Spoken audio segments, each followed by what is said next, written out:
Good morning guys. আজকে আপনারা এই জিনিসটা কোনো দিন দেখেননি, সেই জিনিস নিয়ে আমি আলোচনা করব। সেটা হচ্ছে সেই ঝরিয়ার কয়লা খাদান। এটা প্রায় হাফ কিলোমিটার মাটির নিচে।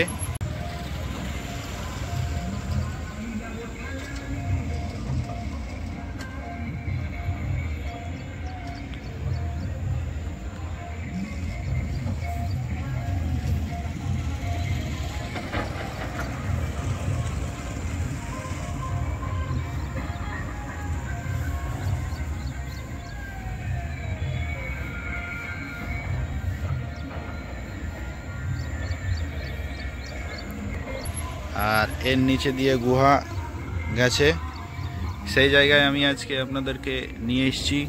আর এই সেই পাহাড় যেখান থেকে আমাদের কয়লা যায়, দেখতেই পাচ্ছেন কতটা ডিপ। এরকমভাবে এদিকে চলেই গেছে, এভাবেই কয়লা উত্তোলন হয়।